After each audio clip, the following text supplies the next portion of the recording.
triceps. Then it divides into two terminal branches, medial and radial collateral arteries, which take part in forming the network around the elbow joint.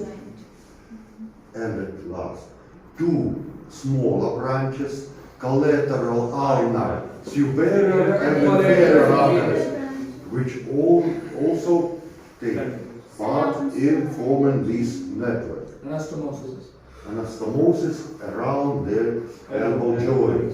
And then we see the division, the bifurcation of brachial artery into ulnar artery and radial artery. Then radial artery passes along the radial groove.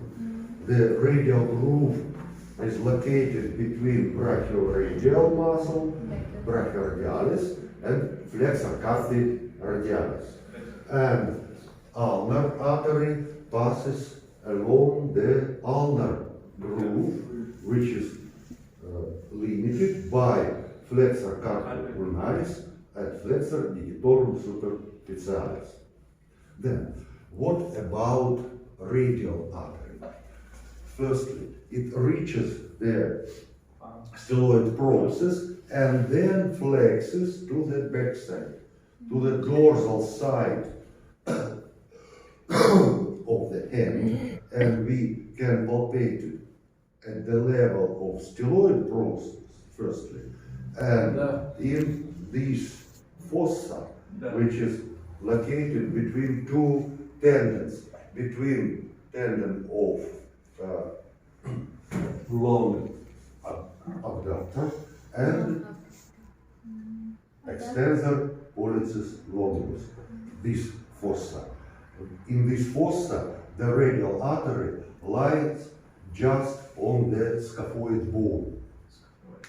Then it surrounds the base of the first metacarpal bone and passes along the palmar surface. And on palmar surface, it forms the deep arch. It forms the deep arch. And it has the anastomosis with the deep palmar branch of the ulnar artery. So this arch gives some branches. These branches are called palmar metacarpal arteries, and then they have the anastomosis with the digital artery. And what about ulnar artery? It passes under the into the carpal canal, and then passes into palmar surface, and then it forms the superficial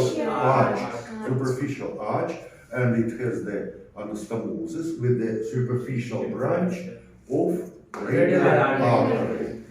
And the branches of the superficial common digital arteries, and proper of them divides into proper digital arteries. Arteria digitalis propria, which supply with blood the neighbor sides of all the fingers from the second one until the fifth one. And what about the thumb? It is supplied only by the branches of the radial artery. It is supplied on the dorsal surface by the first metacarpal artery, arteria metacarpia dorsalis prima. It divides into three dorsal digital arteries. Two passes along medial and lateral surface of the thumb, and the third one along the lateral surface of the index. What about the palmar surface? On palmar surface, the radial artery gives the arteria princeps pollicis. It's translated the main artery of tongue, arteria princeps pollicis, and it also divides into 3 branches. 2 of them passes along the sum on the both sides, and the third one to the Index. well. So, what about blood supply of the joints? The elbow joints is supplied by the network, which is formed by how many arteries form this network? Let us count. 3 or 4.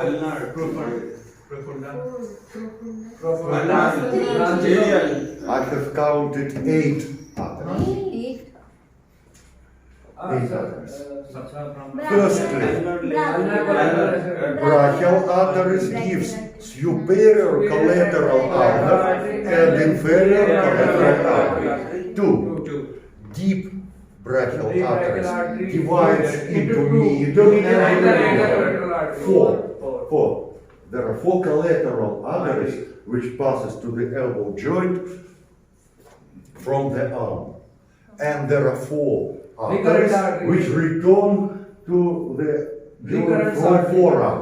First of all, the ulnar artery gives recurrent ulnar artery which divides into anterior and posterior branches.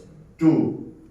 Then radial artery gives the recurrent radial artery.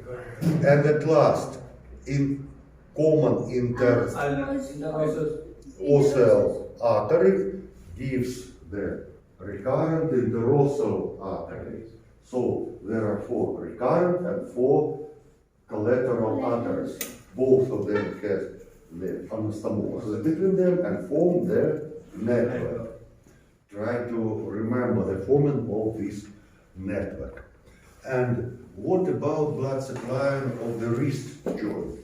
There are also the networks on the dorsal and on the palmar surfaces. Palmar surfaces. On the palmar surface of the wrist joint, we have this network. It is formed by the carpal palmar branches of both radial and ulnar arteries. They have the anastomosis between them, and also the branch from anterior interosseal artery take place in forming this network. And more wide network is formed on the dorsal surface. Why so? It is formed firstly by the carpal dorsal branches of the both ulnar and radial arteries. Then we can see the posterior interosseal arteries here, and also there is the branch of the anterior interosseal artery. So, why so? Why is the dorsal carpal network is wider, is stronger than the palmar one? Because it supplies not only the joints between the carpal bones, but also it gives dorsal metacarpal arteries, and then they are divided into dorsal digital arteries. They supply the fingers on the dorsal surface from the second until the 5th one. So the dorsal network of the wrist joint is more stronger, larger than the palmar one. Well, it's all with the branches of the aortic arch. And then our arch continues into descending path of aorta. Here we see the thoracic until the diaphragm. And then after the aortic purpose of diaphragm, it passes into abdominal cavity until the level of the 4th lumbar vertebra, where we can see the bifurcation of the aorta into 2 common ciliary arteries. Firstly, the thoracic part of it. If we describe the arteries inside, not the arteries, but also the veins or lymphatic vessels, we always divide them into two groups, visceral and parietal. Parietal branches supply with blood the walls of the cavities. In thoracic cavity, there are 10 pairs of posterior intercostal arteries. They supply the intercostal spaces from the third until the 12th. And what about the first two spaces?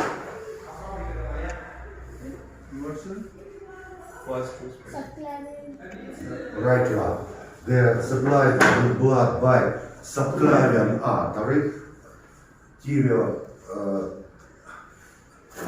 costocervical trunk, and axillary artery, which give the superior thoracic artery. Both of them supply the first and the second intercostal spaces. That's very important.